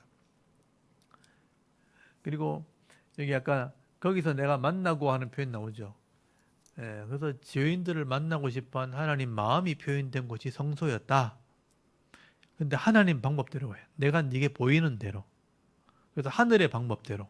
그래서 나중에 히브리스 가보면 이게 이해가 되어야 히브리스가 이해가 되거든요. 이 땅에 있는 것은 하늘에 있는 모양대로 만든 거예요. 그래서 진짜 성소는 하늘에 있는 거죠. 그래서 예수님이 친히 성천하신 이유가 뭐냐면 이 하늘 성소에 들어가서 속죄를 하기 위해서, 그래서 완전히 속죄가 되게 하기 위해서 하늘 성소에 들어가셨다라고 설명하는 거예요. 이 땅에서는 짐승의 피로 속죄를 하지만 진짜 하늘 위에 성소에 예수님이 들어가셔서 속죄하셨다라고 설명을 하는 겁니다. 그리고 이제 이 성소 안에서는 5가지 제사 제도가 있다고 설명을 하는데, 이게 이제 오늘 출애굽기 1장부터 나오는 얘기예요. 레위기 1장부터 나오는 얘기입니다. 또 레위기 1장을 한번 펴보십시오. 레위기 1장. 제사 제도에는 이렇게 5가지 제사 제도가 있다 하는 것도 기억하셔야 돼요. 번제, 소제, 화목제, 속죄제, 속건제. 1장에는 번제가 나오고요. 2장에는 소제가 나오고, 3장에는 화목제, 4장에는 속죄제, 5장에는 속건제가 나옵니다. 이 5가지 제사 제도 정도는 알고 있어야 되고요. 이게 어떤 의미가 있는지도 알고 계셔야 돼요.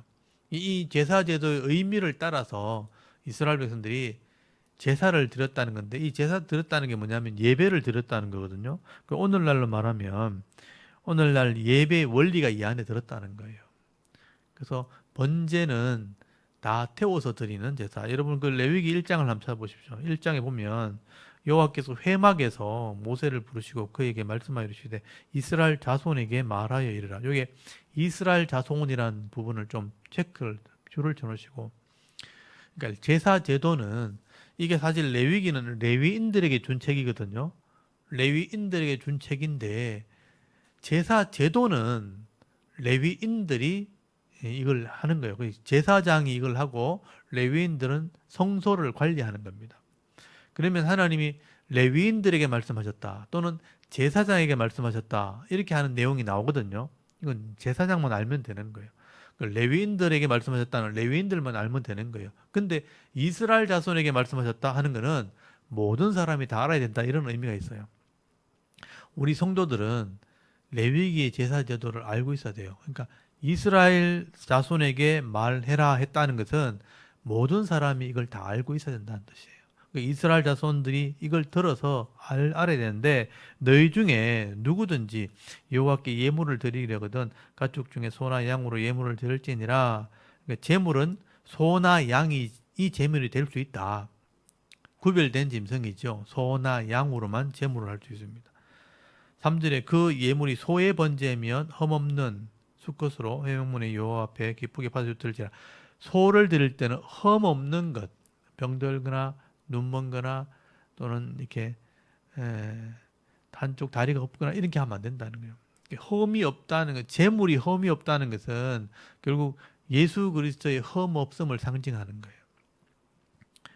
그리고 4절에 그는 번제물의 머리에 안수할지니, 그러니까 안수한다는 것은 죄인들이 자기 죄를 이 짐승에게 전가시키는 거예요. 넘겨주는 거예요. 그래서 이 짐승에게 대신 죄를 넘겨줄 때 안수를 하는 겁니다. 그를 위하여 기쁘게 받으심이 되어 그를 위하여 속죄, 그러니까 죄를 넘겨줘서 이 짐승이 죽으면 죄가 속죄, 죄값이 지불된다, 이런 뜻이죠. 그는 요 앞에서 그 수송아지를 잡을 것이요 아론의 자손 제사장들은 그 피를 가져다가 회막문 앞 제단 사방에 뿌릴 것이니, 여기 송아지를 잡는다고 돼 있잖아요. 그래서 이제 송아지를 목을 찔러서 피를 흘리고 그 피를 받아서 죽게 하거든요. 근데 그 찌를 때 누가 찌르냐면 그 죄인이 직접 찔러요. 그러니까 내가 죽어야 되는데 이 짐승이 대신 죽는다는 것을 의미하는 거예요. 그래서 그 피를 흘리게 하죠. 그래서 회막문에 제단에 또 뿌리고 6절에 그는 그 번제의 가죽을 벗기고 각을 뜰 것이요. 이 짐승을 잡아서 가죽을 다 벗기고 다리를 자르고 각을 다 떠요. 7절에 제사장 아론 자손은 제단 위에 불을 붙이고 불린 나무를 벌려놓고 아론의 자손은 제사장들은 그 뜬 각과 머리와 기름을 제단 위에 불 위에 있는 나무에 벌려 놓을 것이며 내장과 정강이를 물로 씻을 것이요 제사장 그 전부, 여기 전부라는 표현이죠. 전부, 모든 것 다 전부를 제단 위에 불살라 번제를 드릴지니 이는 화제라 불로 태우는 제사라 여호와께 향기로운 냄새니라. 그러니까 번제라는 것은 태울 번자거든요. 태워서 드리는 제사 또는 화제라는 말을 쓰는데 이게 전부를 드리는 것을 번제라 그래요. 전부를 드리는 것은 내가 다 드려진다라는 의미예요. 그러니까 이게 좀 소를 잡아서 드렸잖아요. 소를 잡을 수 있다는 것은 좀 돈이 있는 사람들, 소가 많이 있는 사람들. 부자니까 이렇게 하는 거예요. 근데 10절 보세요. 만일 그 예물이 가축일 때 양이나 염소면 조금 더 작죠. 소를 바칠 만큼은 안 되고 양이나 염소 정도 바칠 사람들은 양이나 염소의 번제로 흠없는 수컷을 드리는데 똑같아요. 제단 북쪽 요 앞에 그것을 잡을 것이요. 아론의 자손 제사장이 그것을 피를 제단 사방에 뿌릴 것이고 그것을 각을 뜨고 그것의 머리와 그것의 기름을 베어 낼 것이요. 제사장은 그것을 다 제단 위에 불 위에 있는 나무 위에 벌려 놓을 것이며 내장과 정강이를 물로 씻을 것이요. 제사장은 여기도 전부죠. 전부를 표시해 주세요. 이 양과 염소도 전부를 가져다가 제단 위에 불살라 번제를 이는 화제라 여호와께 드릴 향기로운 냄새니라. 그러니까 좀 평범한 사람들은 양이나 염소를 가져와서 번제를 드리는데 그 다 전부를 드린다. 근데 양도 못 가져올 사람 있잖아요. 그러면 14절 만일 여호와께 드리는 예물이 새의 번제면 산비둘기, 산에 있는 비둘기, 집비둘기, 키우는 비둘기 뭐 가능하다는 얘기죠. 비둘기를 예물로 드릴 것이요. 우리식으로 말하면 그냥 닭이 닭. 옛날에는 이제 비둘기를 키우기도 하고 잡아먹기도 했으니까 집에서 닭을 키우는 이런 사람들은 닭 한 마리 들고 나오면 된다 이런 뜻이에요. 그 새끼로 예물을 드릴 것이요. 제사장 그것을 제단에 가져다가 그것의 머리를 비틀어 그 제단에 불 사르고 피는 제단에 흘 것이요. 닭은 뭐 자르고 각을 뜨고 할 것도 없다는 거예요. 너무 작으니까 그냥 목을 비틀어 죽인다 이렇게 돼 있어요. 왜 목을 비트냐? 특별한 이유는 없어요. 그냥 목을 비틀어 죽으니까. 옛날에 우리 닭을 잡을 때도 우리 집에서 옛날에는 뭐 이렇게 요리해주는 식당이 없을 때 집에서 다 잡아 먹었거든요. 집에서 닭 잡아 먹을 때도요. 대부분 다 목을 비틀어 죽였어요. 물론 비참하게 죽인다는 의미도 있어요. 죄인이 죽을 때 죄를 속한다는 의미이기 때문에 비참하게 죽는 거죠. 그래서 이제 닭도 제물로 바칠 때는 그렇게 바친다.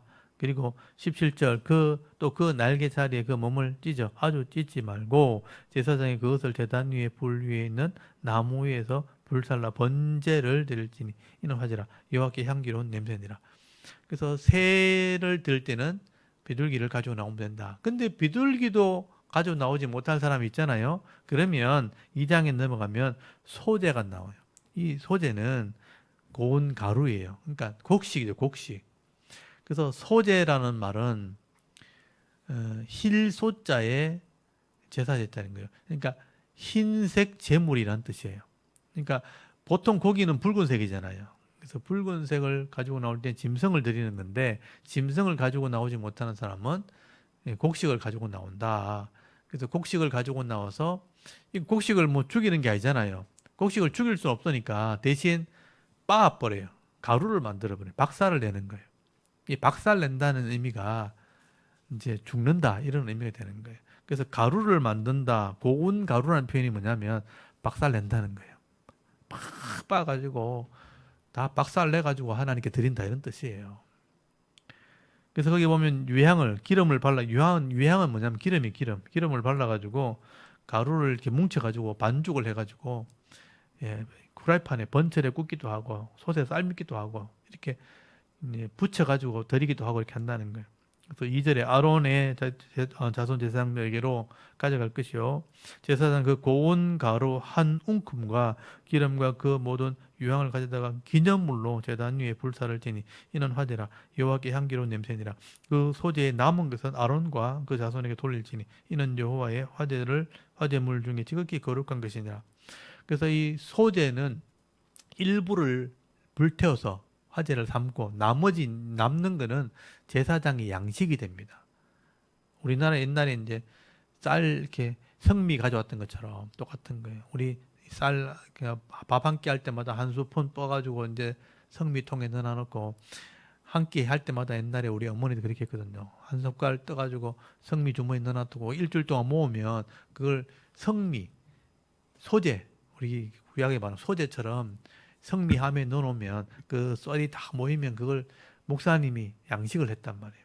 제사장이 양식했던 것처럼. 이게 소재거든, 소재.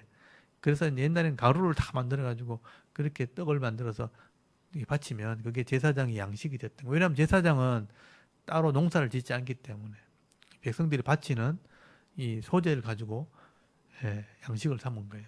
그리고 나중에 나오지만 속죄제 제물을 바치고 나머지 부분이 있거든요. 그 고기 나머지 부분을 제사장에게 양식을 줍니다. 제사장은 소재와 이런 속죄제의 제물의 고기를 가지고 양식을 삼죠. 그래서 제사장은 땅이 따로 없기 때문에 제사를 집례해주고 성도들 거룩해 하는 그런 섬김을 하고 난 뒤에 제사장이 바친 그런 제물을 먹고 사는 거죠. 그게 오늘날의 세상에 헌금을 하면 헌금이 교회에 바쳐지면 그 헌금으로 이 목회자가 생활비 하는 것과 똑같은 거예요. 그런 구조를 가지게 된 것입니다. 여기는 이제 소재를 기념물로 바치고 나머지는 제사장에 바치라. 그리고 이 4절에 보니까 네가 화덕에 구운 것으로 불에 구운 거죠. 소재 예물을 드리려거든 고운 가루에 기름을 섞어 만든 무교병. 무교병이 뭐냐면 이렇게 발효하는 걸 넣지 않는 그냥 말 그대로 밀가루 떡. 무교. 발효하는 것을 넣지 않는 떡. 이거 맛없는 떡이죠. 그러니까 발효를 시켜가지고 또 이렇게 맛있는 걸 넣으면은 맛을 내게 하는 떡이 되는 거예요. 맛있는 떡이 되죠. 근데 그렇게 아무것도 안 넣은 떡, 맛없는 떡이 무교병입니다. 또 무교병이나 기름 바른 무교전병, 전병이라는 건 찌짐. 떡은 말 그대로 불에 그냥 구운 거. 보통 이렇게 반죽을 한 다음에 화덕에 벽에다 탁 붙이면 이게 크게 구워지는 빵 있죠. 그게 이제 무교병이에요. 그리고 전병은 기름에 넣어가지고 후라이팬에 굽는 거 있잖아요. 찌짐처럼 굽는 거예요. 그게 전병이에요. 그 다음에 5번에 철판에 붙인 것. 이것도 마찬가지. 찌짐이죠. 소재의 예물을 드리거든 고운 가루에 누룩을 넣지 말고 누룩이 이제 변질시키는 거, 부풀리는 거 이거 넣지 말고 기름을 섞어 조각으로 나누고 그 위에 기름을 부을지니 이는 소재니라. 네가 냄비의 것으로 소재를 드리거든 고운 가루에 기름을 섞어서 만들지니라. 너는 이것들로 만든 소재물을 여호와께 가져다가 제사장에게 줄 것이고 제사장 그것을 제단으로 가져가서 그 소재물 중에 기념할 것을 가져다가 제단 위에 불사를 지니 이는 화제라 여호와께 향기로운 냄새니라. 그래서 일부는 불에 태우고 나머지는 제사장을 주는 거예요. 10절에 소재물에 남은 것은 아론과 그의 아들들에게 돌지니 이는 여호와의 화제물 중에 지극히 거룩한 것이니라. 너희가 여호와께 드리는 모든 소재물에는 누룩을 넣지 말지니 너희가 누룩이나 꿀을 여호와께 화제로 드리려 사르지 못할지니라. 여기 누룩은 변질시키는 거고요. 꿀은 맛을 내는 거예요. 그러니까 누룩이나 꿀을 이 제물에는 바치면 안 돼요. 있는 그대로를 해야 돼요. 이게 오늘 예배의 원리 중에 하나예요. 우리가 뭐 소를 바칠 수도 있고 양이나 염소를 바칠 수도 있고 새를 바칠 수도 있고 곡식을 바칠 수도 있는데 특별히 곡식을 바칠 때는 이 성도의 이 헌신을 얘기하거든요. 가루가 돼야 되는 거죠. 그러니까 내 온전한 모습이 아닌 박살낸 부서지고 깨어진 이 모습 그대로를 이렇게 반죽을 해가지고 하나님께 드려야 되는데 거기에 변질시키는 것, 내가 원하는 욕심이나 이런 걸 막 섞으면 안 돼요. 그리고 맛을 낸다는 거, 내가 즐기려고, 내가 기쁘려고 예배에 오는 게 아니라는 뜻이에요. 그러니까 예배라는 것은 내가 내 마음대로 뭐 형식을 바꾼다든지 우리가 재밌게 하려고 예배를 드린다든지 이렇게 하면 안 된다는 거죠. 내가 기쁘려고, 내가 즐거워하려고, 내가 누리려고 예배 드리는 게 아니라는 거예요. 그래서 이 예배에는요, 하나님 방법대로 드려야 되는 거예요. 그리고 12절에 처음 익은 것으로 그것을 여호와께 드릴지나 향기로운 냄새를 위하여는 제단에 올리지 말지며 네 모든 소재물을 소금을 치라. 네 하나님의 언약의 소금을 네 소재에 빼지 못할지니 이는 모든 예물에 소금을 드릴지나.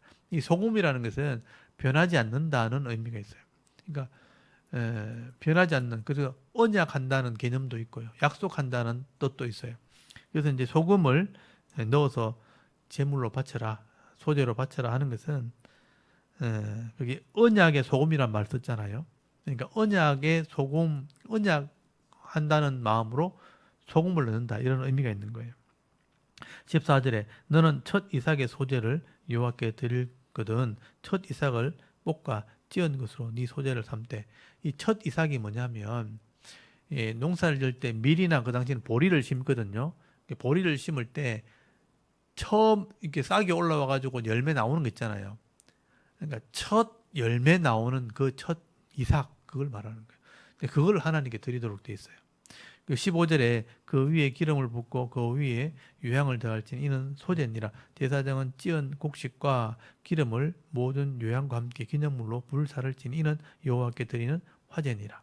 자, 이까지가 번제와 소제에 대한 얘기예요. 이게 번제와 소제는 같은 의미예요. 짐승을 잡아서 다 드린다. 또 곡식을 다 빻아가지고 한 덩어리를 만드는 거. 반죽이 된다는 것은 곡식을 빻지 않고는 반죽을 할 수가 없죠. 그러니까 여러분 곡식 콩이든지 뭐 쌀이든지 밀이든지 일단은 가루를 만들어야 뭐 반죽이 될 거 아니에요. 그러니까 온 성도가 곡식이라고 본다면 빻아지지 않으면 하나가 되지 않는 거예요. 내 욕심, 내 고집, 내 성품, 내 자랑 이걸 막 그대로 가지고 있으면 서로가 막 같이 막 엉키는 거죠. 이렇게 부딪히는 거죠. 근데 다 가루가 되고 내가 없어져 버렸어요. 내가 가루가 돼 버리면 전체가 하나 돼 버린 거예요. 이게 무슨 의미인지 아시겠죠? 교회가 하나 되려면 내가 깨어져야 된다는 거예요. 내가 박살이 나야 되는 거예요. 근데 내가 똘똘 뭉쳐가지고 나는 내다 그러고 있으면 콩떡이지 콩떡. 하얀 반죽이 다 하나가 되는데 내 혼자 하나 남아있는 거라. 그럼 하나씩 뚝뚝 섞여 있어. 그게 콩떡이 콩떡. 알맹이만 하나 남아있는 거예요. 다. 콩떡이 되는 거예요. 콩떡. 그러니까 온전히 하나 되려면 온전히 다 깨져야 됩니다. 온전히 박살나야 됩니다. 내가 박살나야 하나 된다. 그런 의미가 있는 거예요. 그래서 다 들여지니까 없죠. 다 태웠으니까 없잖아요. 내가 다 사라졌다. 다 들여졌다. 그래서 이걸 내가 하나님께 다 드려졌다는 걸 이제 우리가 한문으로 바꾸면 헌신이라고 해요. 헌신. 내가 다 드려져 버렸으니까. 다 드려졌다. 또 내 자신이 사라졌죠. 내 모든 것이 다 없어졌으니까 자기 부인 또 내가 다 이렇게 하나님께 내려놨기 때문에 내려놓음 이게 다 예배의 원리입니다. 예배의 원리. 하나님께 예배하려면 번제와 같이 드려져야 되는 거예요. 하나님께 예배하려면 내가 자기를 부인하고 하나님 앞에 나와야 되는 거예요. 그게 예배 정신입니다. 그래서 이 번제 소제를 원리를 우리가 아셔야 되는데 이 번제와 소제는 예수님이 제물이 되셨기 때문에 이 제사 제도 자체는 없어졌지만 내가 하나님 앞에 이런 헌신하는 마음으로 드려지는 마음으로 내려놓는 마음으로 예배에 나와야 된다는 그 정신을 얘기하는 거예요. 그래서 우리가 예배 드린다 할 때 내 욕심을 채우려고 하면 안 돼요. 내 주장을 하려고 해서도 안 되고요. 내 방법을 고집하려고 해서 안 되는 거예요. 하나님 방법대로 와서 헌신해야 되는 게 예배의 첫 번째 요소입니다. 근데 뭐 교회 와가지고 뭐 이것도 마음에 안 든다, 저것도 마음에 안 든다, 뭐 이렇게 해라, 저렇게 해라, 이렇게 하면 안 되는 거예요. 하나님께서 만들어진 이 규칙대로 하나님께서 원하시는 뜻대로 헌신하고 드려지는 마음으로 와서 예배를 드리는 것이 예배자의 자세라는 것입니다. 그래서 이 번제와 소제는 하나님께 예배에 나오는 첫 번째 정신을 얘기하는 거고요. 그래서 하나님께서 이스라엘 백성과 언약하실 때에 이 제사장들에게 명령을 합니다. 너희들은 매일 이런 헌신이 있어야 된다. 매일 번제를 드려야 된다. 그걸 매일 드린다. 그래서 항상 드린다 그래가지고 상번제라고 그래요. 상번제. 항상 상자를 써가지고 상번제. 그래서 제사장은 이스라엘 백성 전체를 위해서 해 뜰 때, 해 질 때 상번제를 드립니다. 여러분 거기 민수기 28장을 한번 펴보세요. 민수기 28장.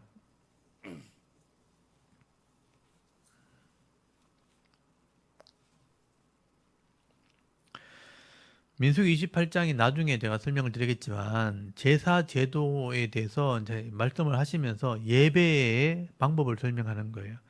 28장 민수기 28장 1절 한번 보십시오. 여호와께서 모세에게 말씀하여 이르시되 이스라엘 자손에게 명령하여 그들에게 이르라. 이스라엘 자손이 다에게 명령한 거죠.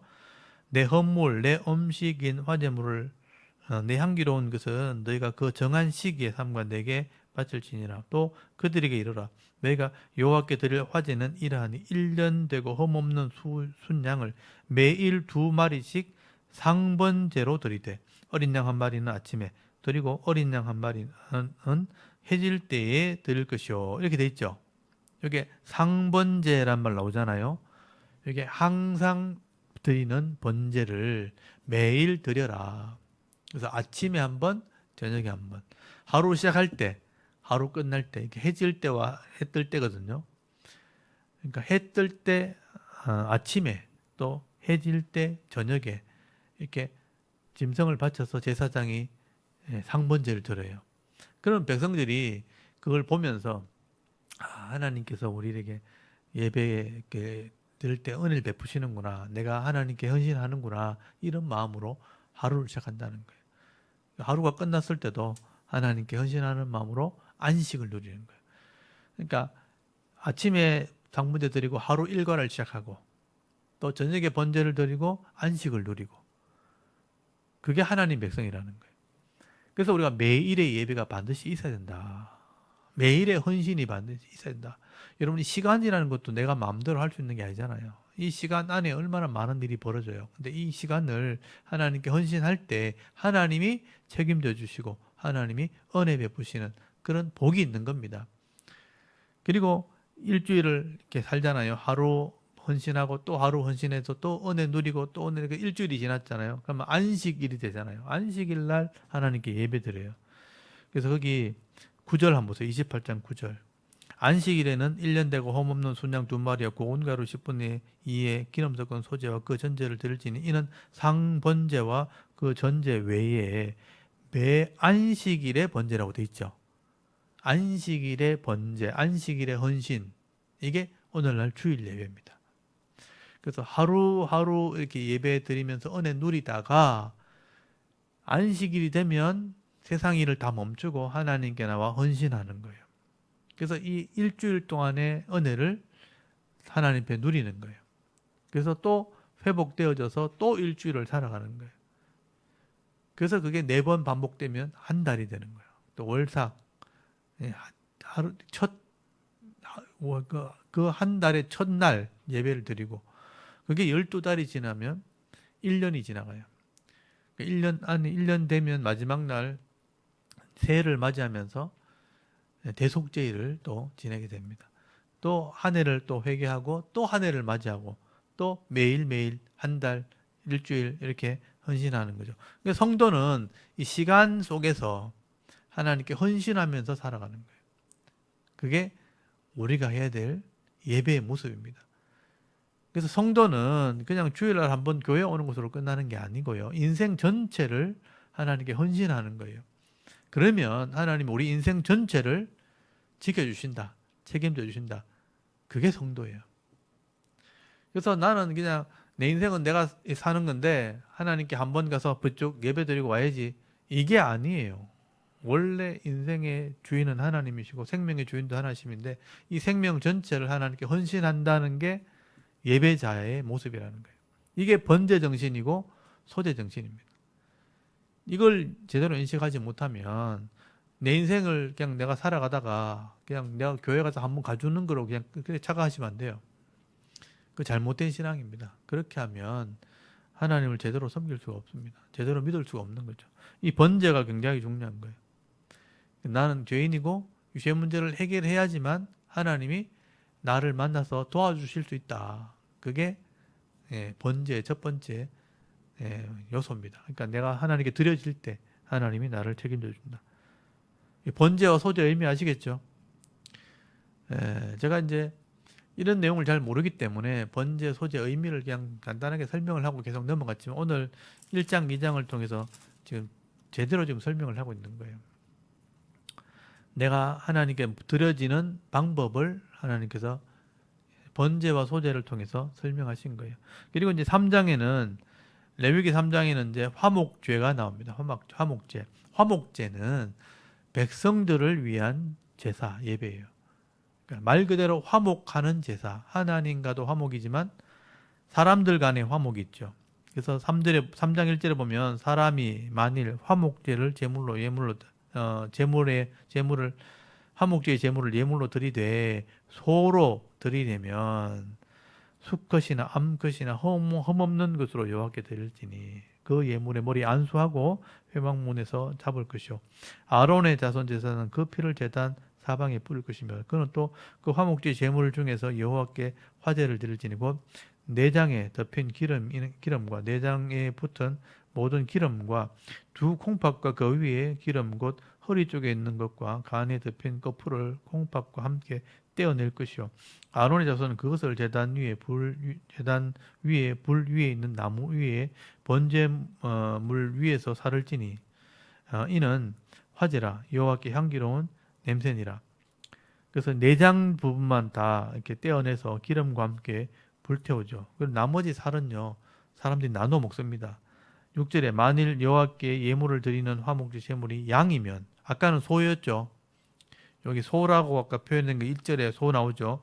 6절에 양 조금 더 평범한 사람들은 양 그리고 똑같은 내용이에요. 12절에 만일 그 예물이 염소면 염소가 나오죠. 그 소 나왔고 양 나왔고 염소 나왔죠. 이것을 잡아다가 내장만 기름과 함께 불태우고 나머지 고기는 백성들이 나눠 먹어요. 여기 자세히 설명이 안 돼 있는 부분들은 거기 몇 장에 가냐면 7장에 가보죠. 7장 11절 한번 보세요. 여호와께 드릴 화제물의 화목제물의 규례는 이러하니라. 화목제물의 규칙은 이런 거다 하고 쭉 설명이 되어 있는데 거기 15절 보시면 감사함으로 드리는 화목제물의 고기는 드리는 그 날에 먹을 것이요 이렇게 되어 있죠. 조금이라도 이튿날 아침까지 두지 말 것이니라. 그러나 그 예물의 제물이 서원이나 자원하는 것이면 그 제물을 드리는 날에 먹을 것이요 그 남은 것은 이튿날에도 먹되 그 제물의 고기가 셋째 날까지 남아 있으면 불사를 지니 만일 그 화목제물 고기를 셋째 날에 조금이라도 먹으면 그 제사는 기쁘게 받아들이지 않을 것이라. 드린 자에게도 예물답게 되지 못하고 도리어 가증한 것이 될 것이며 그것을 먹는 자도 그 제물에 그 죄를 짊어지니라. 그러니까 셋째 날 이전에 다 먹으라 이런 뜻이거든요. 이 얘기는 뭔 얘기냐면 화목제물의 이 고기는 3일이 되기 전에 다 나눠야 된다 이런 뜻이에요. 나눠 먹으라. 여러분 소를 잡을 때도 있고 양을 잡을 때도 있고 염소를 잡을 때도 있는데 이거는 아까 서원이나 자원제 이 말이 뭐냐면 감사할 일이 있어가지고 이 소를 하나님께 바쳤어요. 화목제물로.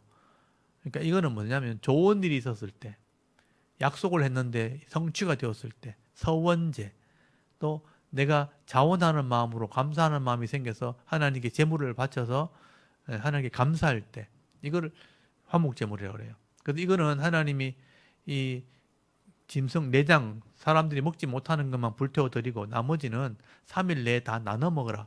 여러분 소를 한 마리 잡았는데 내 혼자 어떻게 다 먹어요? 최대한 3일 안에 다 먹으려면 많은 사람에게 나눠줘야 되는 거죠. 양을 한 마리 잡았어요. 또 염소를 한 마리 잡았어요. 근데 3일 내에 다 먹어야 돼. 내 혼자 못 먹잖아요. 그러면 만약에 이걸 남기면 재물답지 않게 된다 그러니까 어떻게 돼요? 무조건 다 나눠야 되는 거죠. 그래서 다 나눠 먹어라. 그래서 이제 화목제는 교제를 상징하는 교제. 내가 있는 것을 많은 사람들이 누리게 해라. 이거는 감사할 일이 생겼을 때, 또 약속이 이루어졌을 때, 성취가 되었을 때, 하나님께 영광을 돌릴 때, 이럴 때 감사의 예물을 하나님께 드리는데 모든 성도들이 다 기뻐지는 거예요. 왜냐하면 이 양식을 다 고기를 나누게 되면 모든 사람들이 다 나누게 되니까 다 행복하잖아요. 다 좋아지는, 다 즐거워지는, 다 기뻐지는 이게 화목제물이에요. 그래서 이 화목제물의 정신이 뭐냐면 내게 주신 것을 나누는 거예요. 다른 사람보다 내가 더 크기 때문에 많기 때문에. 그래서 이게 오늘날 신약에 넘어오면 이게 내게 주시는 은사예요, 은사. 그래서 내가 물질이 많은 사람들은 물질을 막 나눠요. 내가 또 재능이 있는 사람들은 재능으로 막 다른 사람을 도와줘요. 또 지혜가 있는 사람들은 막 가르치면서, 또 힘 있는 사람들은 봉사를 하면서 막 다른 사람의 유익을 주는 거예요. 그래서 다른 사람은 없는데 내게 있는 거예요. 다른 사람이 필요하잖아요. 그럼 나눠주는 거예요. 옷이 많아요. 다른 사람이 없어요. 나는 많아요. 그럼 그걸 막 쌓아놓지 말고 나눠주는 거예요. 내가 신발이 많아요. 나눠주는 거예요. 내가 재능이 많아요. 다른 사람 할 수 없는 거예요. 내가 해주는 거예요.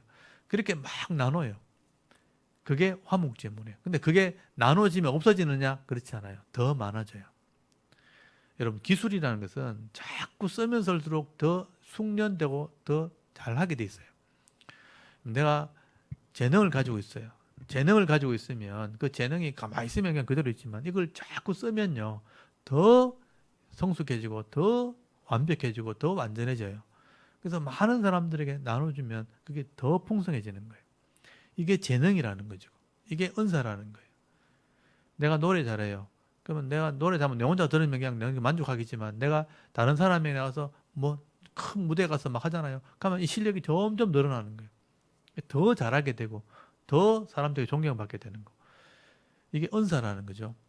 그래서 이제 교회 안에 다양한 사람들이 모였잖아요. 다양한 사람들이 모이면 다 하는 게 달라요. 다 잘하는 게 달라요. 그러면 그거를 가지고 다른 사람을 도와주죠. 근데 세상 사람들은 어떻게 하냐면 다른 사람들의 것을 다 뺏어오려 하는 거죠. 내가 더 잘났다고, 내가 더 잘하고 싶어서 막 다른 사람 것을 빼고, 내가 남한 게 주기 싫으니까 내 거는 계속 감춰두고 다른 사람 거 계속 뺏어오는 거죠. 그래서 경쟁을 하게 되고 서로 막 시기하고 서로 질투하고 막 이렇게 하는 거예요. 근데 교회 안은 그렇지 않아요. 내게 주신 것을 서로 나눠요. 또 섬겨요. 다른 사람 도와줘요. 그게 화목제예요. 그러니까 구별되는 거예요. 물질 있는 사람들은 서로 섬기고 나누고, 재능 있는 사람은 서로 다른 사람에게 은혜를 끼치고, 그렇게 하니까 교회는요, 더 풍성해지고 더 잘하게 되고 더 빛나게 되고 더 은혜가 있게 되는 거예요. 그게 화목제예요. 이게 예배라고요. 그러니까 번제를 드린 사람은 내가 없어졌기 때문에 다른 사람을 섬기는 마음이 있는 거죠. 그러면 화목제가 저절로 되는 거예요. 그러면 교회는요, 더 풍성해지는 거예요. 다른 사람이 더 절대 볼 수 없는 그런 일들이 일어나게 되는 거예요. 그게 예배예요. 그게 예배라고요, 예배. 이게 밖으로 나가면 다른 사람을 구제해 도와줘요.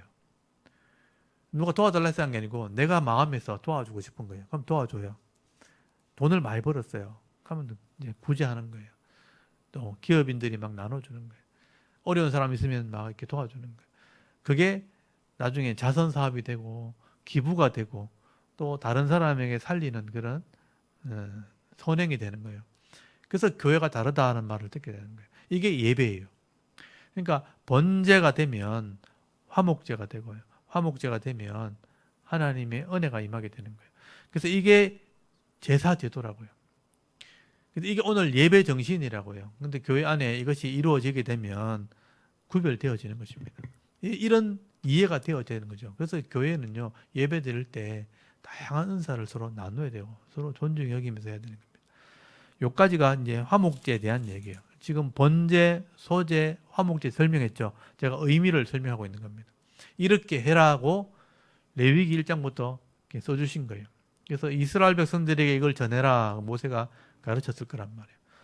그래서 이제 세상 사람들은 그렇게 하지 않고 이방인들은 그렇게 하지 않아도 이스라엘 사람들은 거룩해져서 하나님께 깨끗해졌으니까 이런 복을 누리는 그런 존재가 된 것이죠. 이렇게 이제 제사 제도의 의미를 여러분 이해하셔야 됩니다. 그래서 번제, 소제, 화목제, 다음에 속제제, 속건제 남았죠. 이건 이제 다음 주에 제가 설명을 드리도록 하겠습니다. 오늘 여기까지 하도록 하겠습니다. 네, 우리 잠깐 기도하고 마치겠습니다. 하나님, 오늘도 이 샤론 성경 강좌를 통해서 레위기 말씀을 또 배울 수 있도록 은혜 베풀어 주심을 감사를 드립니다. 하나님.